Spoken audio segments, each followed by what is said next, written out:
Good morning बच्चों। तो आज हम पढ़ने जा रहे हैं 11th क्लास का प्रथम अध्याय, जिसका नाम है जीव जगत, द लिविंग ऑफ वर्ल्ड। तो बच्चों, इसमें हम पढ़ने जा रहे हैं जीवों में विविधता। तो कुछ विविधता का अर्थ क्या होता है, पहले तो हम ये बात को समझ लेते हैं। विविधता विभिन्न विभिन्न प्रकार के लोगों की बात कर रहा है। जैसे अगर हम बात करें, आप मान के चलिए आप किसी विद्यालय में पढ़ रहे हैं। अब एक विद्यालय में कई प्रकार के छात्र होते हैं। कुछ छात्र हाई स्कूल के होंगे, कुछ छात्र 11वीं क्लास में होंगे और कुछ छात्र 12th क्लास में होंगे। ठीक है। अब अगर हम इसमें देखें, इसमें भी कैटेगरी बांट दी गई है, वर्गीकरण कर दिया गया है, जिसमें अगर आप देखेंगे तो अगर 11th क्लास की बात करें, इसमें साइंस साइड के बच्चे भी होते हैं और आर्ट साइड के बच्चे भी होते हैं। ठीक है। इन लोगों को भी अलग कैटेगरी में बांट दिया गया। इनमें भी हम और कैटेगरी में बांट सकते हैं। तो अगर हम देखें, एक विद्यालय के अंदर विभिन्न विभिन्न प्रकार के छात्र पाए जाते हैं। ठीक है। ठीक वैसे ही हमारी पृथ्वी पे विभिन्न विभिन्न प्रकार के जीव पाए जाते हैं और इन्हीं सभी चीजों को मिला करके हम इनको बोल सकते हैं जीवों में विविधता। उम्मीद करता हूं आपको ये बात समझ में आ गई होगी बहुत कम शब्दों में। फिर भी अगर समझ में नहीं आता है, हम अभी उसके बारे में बात करते हैं। तो विविधता क्या है?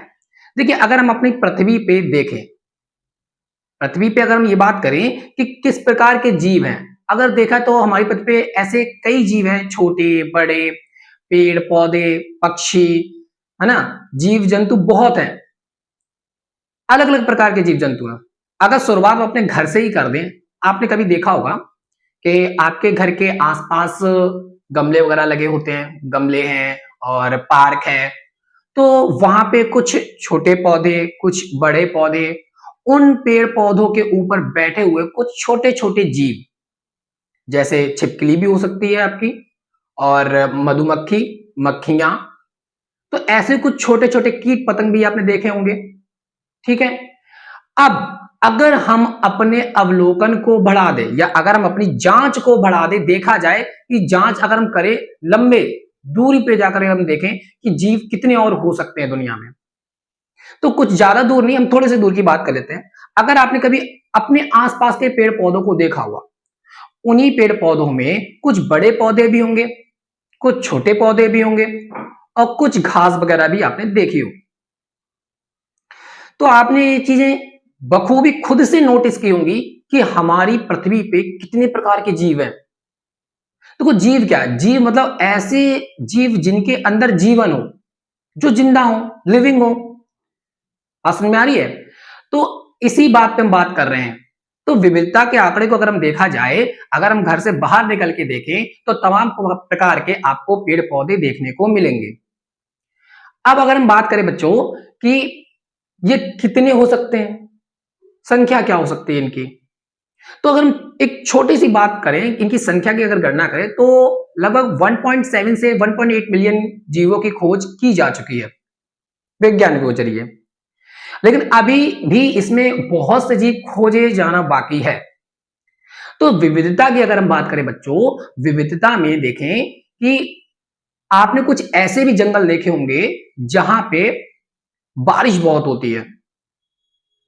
बात समझ में आ रही है? कुछ ऐसे जंगल जहां बारिश बहुत होती है। अब आप बात सोच के देखिए जरा, जहां अधिक बारिश है वहां पे छोटे छोटे बैक्टीरिया भी होंगे, ऐसे सूक्ष्म जीव भी होंगे जो हमने कभी देखे ही नहीं है या हमें नंगी आंखों से दिखाई नहीं देते हैं। तो उनको देखने के लिए हमें माइक्रोस्कोप यानी कि सूक्ष्मदर्शी की आवश्यकता होती है। तो ऐसे जीव जो हमें नग्न आंखों से नहीं दिखाई देते हैं, उनके लिए सूक्ष्मदर्शी का उपयोग करके हम उन जीवों की गणना कर सकते हैं। ठीक है। अब अगर इन सूक्ष्म जीवों की संख्या भी देखी जाए तो ये भी बहुत प्रकार के होते हैं। पेड़ पौधों को देखा हमने, वो भी बहुत प्रकार के होते हैं। पक्षियों को देखा, जानवरों को देखा, तो विभिन्न विभिन्न प्रकार के जीव, सबकी अलग अलग कैटेगरी है। पौधे में अलग आ गए, पौधे भी अलग आ गए, जीव जंतु भी अलग आ गए। ठीक है। तो जिसको भी देखे सब अलग अलग प्रकार के हैं। और अगर इन सभी को एक साथ रख दिया जाए और देखा जाए तो हम इस बात को कह सकते हैं कि हमारी पृथ्वी पे काफी प्रकार के जीव पाए जाते हैं। तो जो चीज मैं आपको बता रहा हूं उसी चीज को मैंने यहां लिखा हुआ है। आइए हम उसको अब पढ़ के देखते हैं। देखिए, जीवन जगत, द लिविंग ऑफ वर्ल्ड। जीवन जगत की विविधता की अगर हम बात करें तो हमारे पर्यावरण में विभिन्न प्रकार के जीवधारी पाए जाते हैं। यदि हम अपने घर का देखें कि आसपास या घर के गमले में या घर के कोने में कहीं दीवार पे या खिड़की में या पर्दे के पीछे, तो आप देखते होंगे वहां पे भी तमाम प्रकार के छोटे छोटे कीड़े मकोड़े पाए जाते हैं और कुछ गमले में लगे हुए पौधे भी देखने को मिले होंगे। लेकिन अगर हम यही ना रुके, आगे अगर बढ़ के देखें तो आप देखेंगे कि विभिन्न प्रकार के शाक, शाक मतलब हर्ब जिसको बोलते हैं, शाक, झाड़ियां, वृक्ष, है ना, यानी हर्ब, सर्ब्स, एंट्री, इन चीजों को अगर हम देखें तो आप देखोगे इसके अलावा पशु पक्षी, कीड़े मकोड़े, जीवन ही एक विविधता का रूप है।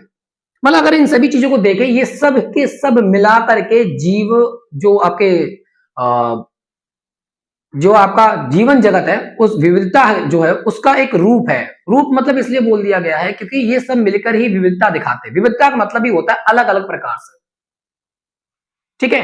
तो ये विविधता का मतलब होता है अलग अलग प्रकार से। तो अगर हम आगे देखें, अगर हम अपने अवलोकन का क्षेत्र बढ़ा दें तो जीवों के प्रकार व उनकी संख्या में वृद्धि देखने को मिलेगी।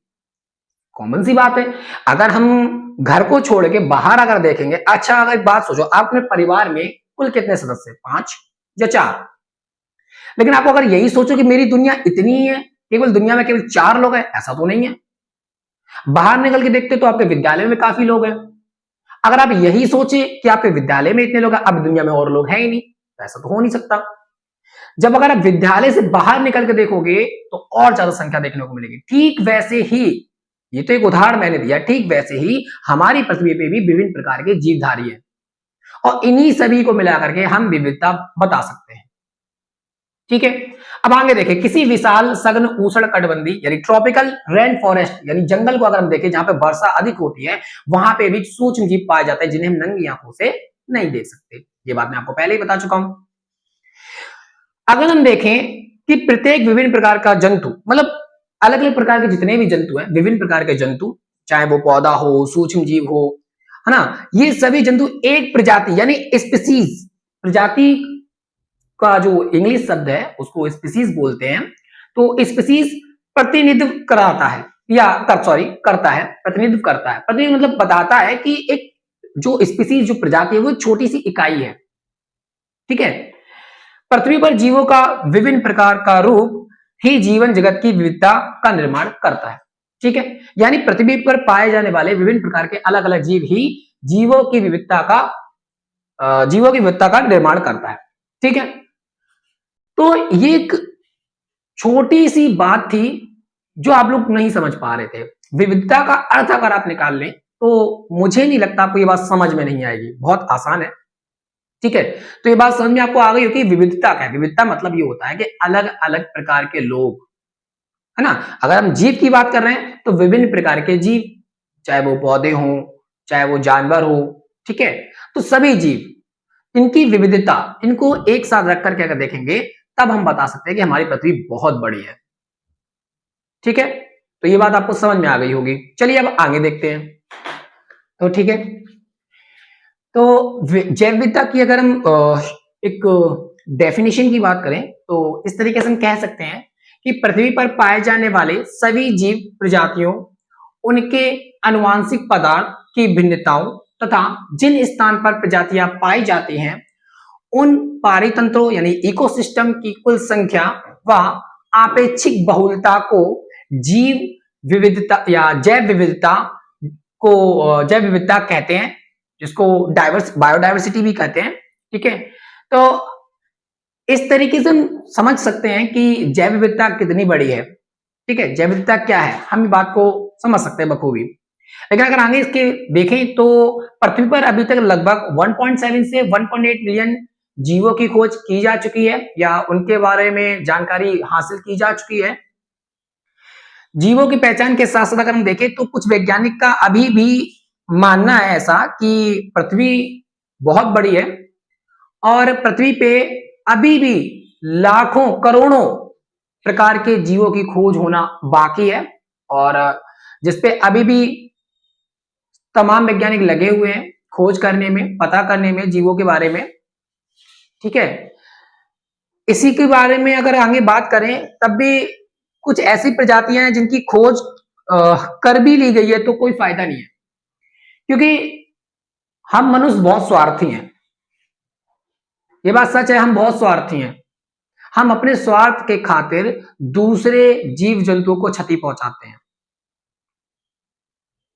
बात बहुत छोटी सी दिख रही है बट उतनी छोटी है नहीं।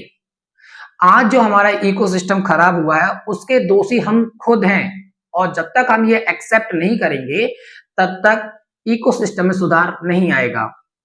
जो पारितंत्र की आज दशा है उसके दोषी हम खुद हैं।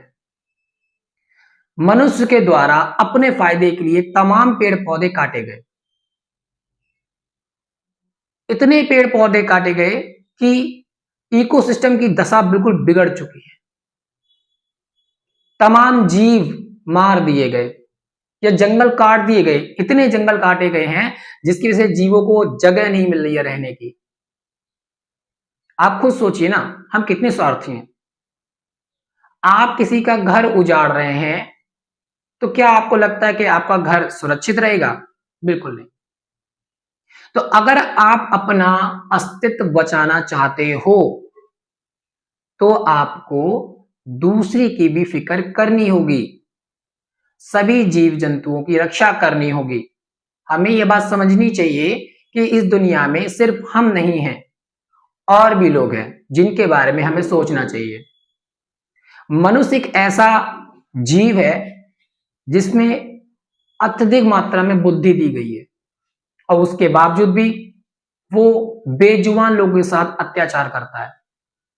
तो आगे से ये याद रखना है, हमें ऐसा नहीं करना है। यदि हमें अपना अस्तित्व बचाना है तो इकोसिस्टम को सुधारना होगा, और उसके साथ साथ ही हमें तमाम विविधता को देखते हुए, सभी जीवों को देखते हुए उनके बारे में ज्ञान अर्जित करना है। और शायद इसीलिए ये जो माहौल बिगड़ रहा है हमारी पृथ्वी का, वो आप देख पा रहे हैं खुद ही। तो बच्चों, मेरा मानना यह है कि विद्यालय में या कैंप के जरिए या भारत सरकार द्वारा कुछ ऐसे स्लोगन चलाए जाते हैं जिससे हम जागरूक हो सकें, उनको फॉलो करें और ज्यादा से ज्यादा पौधे लगाएं, जीवों को चोट ना पहुंचाएं, क्योंकि हम सभी एक दूसरे पर निर्भर करते हैं। अगर एक दूसरे पर निर्भर हैं तो उनका साथ देना चाहिए ताकि वो भी सुरक्षित रहें, हम भी सुरक्षित रहें। तो इकोसिस्टम को बचाने के लिए हमें एकजुट होना पड़ेगा, और ये बात सभी को बतानी होगी कि अगर आपने पौधे नहीं लगाए तो एक समय ऐसा आएगा पृथ्वी नष्ट हो जाएगी। ठीक है, तो अब तक के लिए इतना ही। आगे वीडियो में मिलते हैं। अगर आपको ये वीडियो पसंद आई तो प्लीज हमें कमेंट करके जरूर बताएं, और अगर ये टॉपिक समझ में आया तो हमें जरूर बताएं। ठीक है।